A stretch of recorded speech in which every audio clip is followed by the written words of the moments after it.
Senhor, irmãos, graças a Deus por tudo que Deus tem feito em nossas vidas. Hoje, a nossa lição de número 6. E o nosso tema é o Pai Nosso. Vamos falar acerca da oração do Pai Nosso, por quê, qual é o significado, quais os benefícios que nós temos de seguir este modelo de oração, porque é apenas um modelo de oração.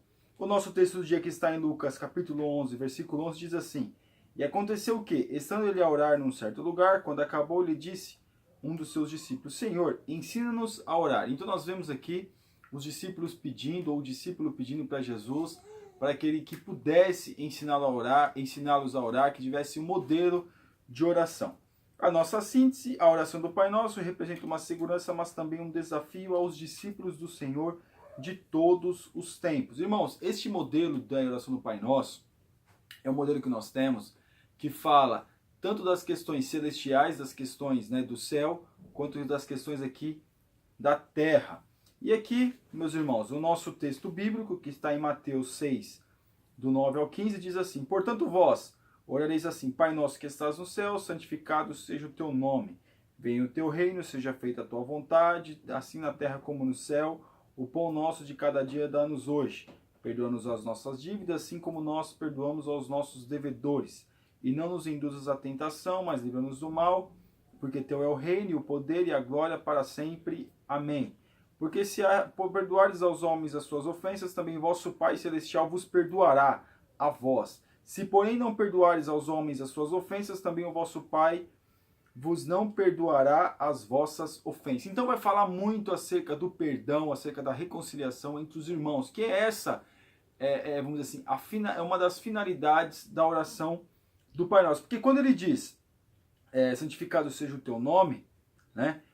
Portanto, assim orareis, Pai Nosso que estás no céu, santificado seja o teu nome, nós vemos, meus irmãos, reconhecendo a soberania do Senhor, e seja decretado que só o seu nome é soberano. E quando que ele fala, venha a nós o teu reino, seja feita a tua vontade, assim na terra como no céu, está falando, meus irmãos, da confiança em Deus, de saber que tanto na terra quanto no céu sempre tem que prevalecer a vontade do Senhor. E está agradecendo pelo pão e nos perdoar, e depois fala acerca de perdoar os nossos irmãos. E está até, vamos dizer assim, essa oração, nós podemos dizer, ela está dividida em 3 partes, que a lição aqui nos dá o exemplo. Pai nosso que estás no céu, santificado seja o teu nome e venha o teu reino, é uma primeira parte, que quer dizer, meus irmãos, de petições concernentes a coisas espirituais, ou seja, é a nossa vida espiritual para com Deus. Seja feita a tua vontade, assim na terra como no céu. O pão nosso de cada dia dá-nos hoje, e perdoa-nos as nossas dívidas, assim como nós perdoamos aos nossos devedores.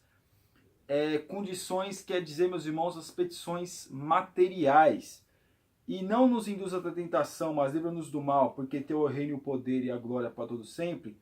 É uma doxologia. Então nós vemos, meus irmãos, que tudo aqui tem as suas representações, tem os seus, vamos dizer assim, que nós podemos dividir, questões espirituais, questões materiais e doxologia, né? Então nós vemos que tudo isso que é colocado, nós podemos, foi dividido aqui na lição, o autor da revista, ele dividiu aqui, colocou em 3 partes, para nós entendermos que está falando principalmente de bênçãos materiais e principalmente de bênçãos espirituais e materiais.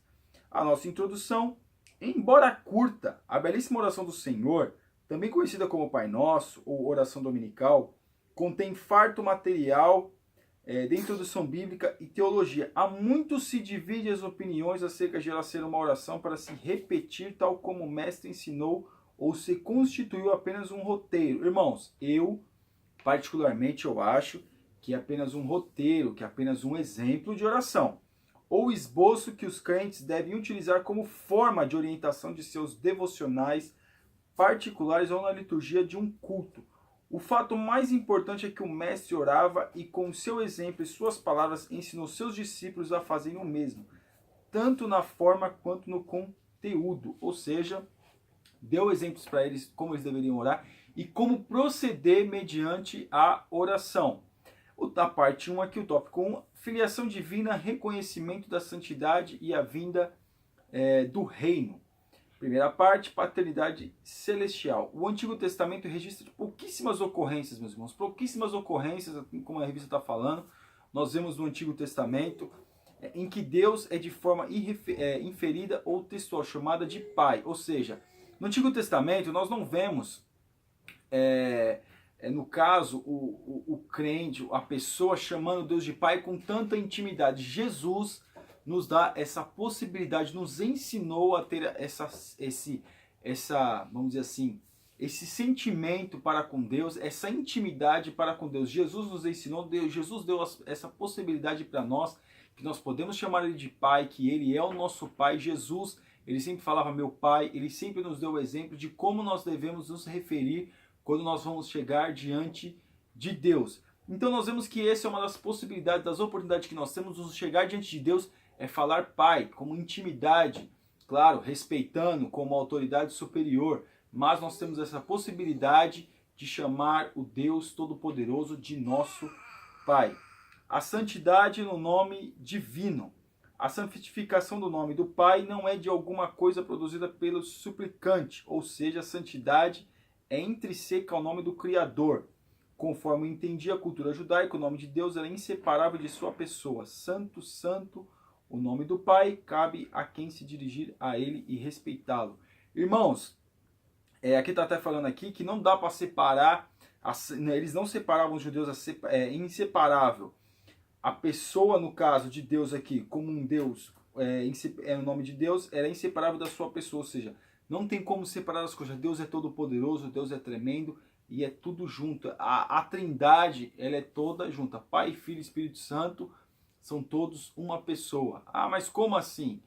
Cada um, né, nós vemos, muitos dizem, cada um tem as suas funções, porém são uma única pessoa. E não tem como separar, porque Ele é o nosso Pai, Ele é o Deus Todo-Poderoso, e Ele é o nosso Pai, e cabe a nós respeitá-lo como tal. Respeitá-lo, nós podemos respeitar o nosso Pai, podemos nos achegar diante de como Deus, e nós podemos fazer uso dessa possibilidade. Então a oração do Pai Nosso santificado, no caso a santidade do nome do Senhor, não é para nos amedrontar, para nos achegarmos diante dele. Não, é para nós podermos chegar diante dele. Porque que os judeus aqui, eles tinham muita, vamos dizer assim, não vou dizer que que era errado eles pensarem assim, mas era muita coisa assim que ficava difícil para se achegar diante de Deus. Então Jesus veio ao mundo para que nós podemos ter mais livre acesso a Deus.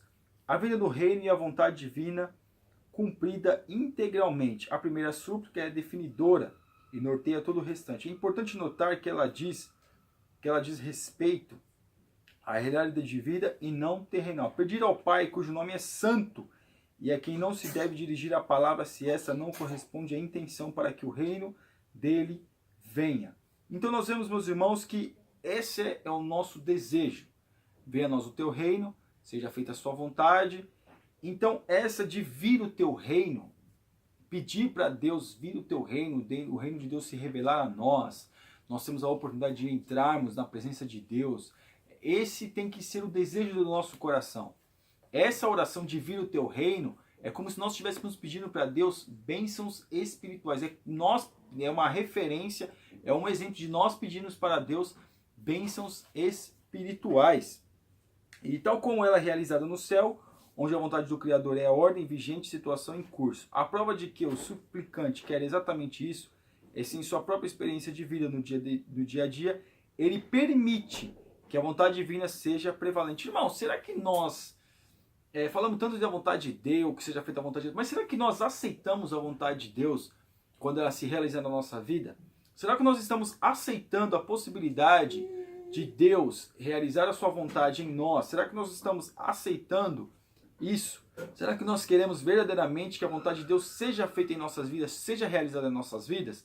Nós falamos para Deus, Senhor, seja feita a tua vontade, mas quando Deus faz a vontade dele na nossa vida, nós ficamos, vamos dizer assim, às vezes não é o que nós esperávamos.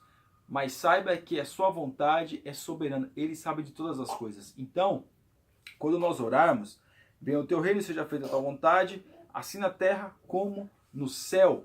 Então, meus irmãos, o que é ligado na terra é ligado no céu. Quando nós aceitamos a vontade de Deus aqui na terra, nós estamos agradando ao Senhor lá nos ares. pense aqui. Quero de fato que a vontade de Deus seja feita na terra, assim como ela é feita no céu? Então é uma pergunta para nós. Será que realmente nós queremos que a vontade de Deus seja feita verdadeiramente? Nós estamos contentes quando a vontade de Deus é realizada? É melhor nós pensarmos. O alimento, o perdão mútuo e o livramento. O alimento necessário tanto para hoje quanto para o amanhã. De acordo com os melhores especialistas da língua grega, a expressão hyposios, cada dia contém 3 possibilidades de significado: pão necessário, pão diário e o pão de amanhã. O pão nosso de cada dia nos dá hoje, ou seja, nós agradecendo a Deus pelo pão de hoje, e já agradecendo porque Deus vai suprir a nossa necessidade amanhã também. Mas aqui, o pão nosso de cada dia dá-nos hoje, eu vejo, meus irmãos, não é só apenas uma petição, já é um agradecimento com Deus, um agradecimento pelo aquilo que Deus já fez e pelo aquilo que Deus vai continuar fazendo. Aqui no 2, perdão divino e perdão no relacionamento interpessoal. As bem-aventuranças precisam ser lembradas nesse ponto, pois elas mostram claramente a forma ou perspectiva segundo a qual os filhos do reino veem todas as coisas. Assim, o que parece ser uma condição para ser perdoada por Deus é, na verdade, uma expressão do comportamento, do comportamento de quem encara as ofensas, insultos e até agressões de forma perdoadora. Então, meus irmãos, aqui quando fala perdoa as nossas dívidas, assim como nós perdoamos aos nossos devedores, irmãos, nós vemos que tanto nós, que se nós somos, estamos devendo a Deus, vamos dizer assim, estamos devendo a Deus no sentido de pedir para Deus perdão, pedir para Deus nos perdoar, nos ajudar, e se Deus nos perdoa, por que nós não perdoamos os nossos irmãos? Por que, meus irmãos, que às vezes a gente fica retendo o perdão? Porque aqui está bem claro. Perdoa as nossas dívidas, assim como nós perdoamos aos nossos devedores, nós queremos o perdão de Deus para perdoar as nossas dívidas. Mas muitas vezes a gente não perdoa aqueles que são os nossos devedores, aqueles que fizeram alguma coisa conosco, e muitas vezes estavam devendo um pedido de desculpa, alguma coisa dessa natureza, porém nós não perdoamos. Enquanto a pessoa não chegar, eu estou assim mesmo com ela, eu vou ficar assim, e a pessoa não perdoa a outra. Quanto, no entanto, se Deus nos perdoa, muitas vezes sem nós pedirmos perdão para Ele já está nos perdoando, por que nós muitas das vezes também não perdoamos aqueles que nem vão chegar em nós para falar alguma coisa? É claro, é necessário nós falarmos para Deus, nos prostrarmos diante de Deus e pedirmos perdão para Deus pelos nossos atos. Mas muitas das vezes Deus perdoa as nossas vidas, às vezes a gente comete coisas no dia a dia que às vezes a gente até esquece de pedir perdão para Deus, mas mesmo assim Deus nos perdoa. E assim são as pessoas, fazem coisa conosco que até esquece, porque quem apanha não esquece, quem bate esquece, mas quem apanha nunca esquece. Então nós vemos que às vezes acontece qualquer coisa e às vezes a gente fica retendo o perdão. Perdoa, irmão, faça a vontade de Deus. Se essa vontade de Deus para a sua vida, que você, Deus, seja feita a tua vontade assim na terra como no céu, e às vezes a vontade de Deus mesmo é para nos testar, para ver aonde está a nossa fé, se realmente nós perdoamos os nossos irmãos. Livramento e queda. A tradução literal desse texto dá uma ideia bastante negativa. Todavia, especialistas da língua grega defendem que uma tradução melhor revelaria que o que se quer dizer aqui é algo como não permitas que caia nas mãos do pecado, mas no sentido não é ser livrado da tentação, e sim, em si. Mas a última petição refere-se a não permitir que o suplicante caia em pecado, sucumba à provação e assim aparte-se de Deus. E não nos induzas à tentação, mas livra-nos do mal, porque teu é o reino e o poder e a glória para sempre. Irmãos, Deus não induz ninguém à tentação. Aqui pode ser que o induzir aqui é que como nós já nascemos de vamos dizer assim, no pecado, já nascemos com tendências pecaminosas, às vezes a gente quer atribuir alguma coisa a Deus. Não é atribuído a Deus. Nós temos parte. Somos nós que cometemos o pecado. Somos nós que cometemos as falhas. Somos nós que entristecemos o Espírito Santo de Deus.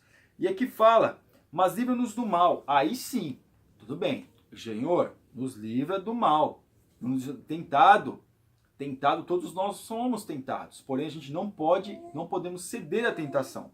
Mas, quando nós vemos aqui, não nos induz à tentação, mas livra-nos do mal, o suplicante aqui, como ele está falando aqui, o suplicante pedindo a Deus que o livre do mal, porque nós vamos ser tentados. Irmão, saiba, guarde isso. Se você não foi tentado ainda, que eu creio que foi, mas se você acha que você não foi, com certeza você vai ser tentado.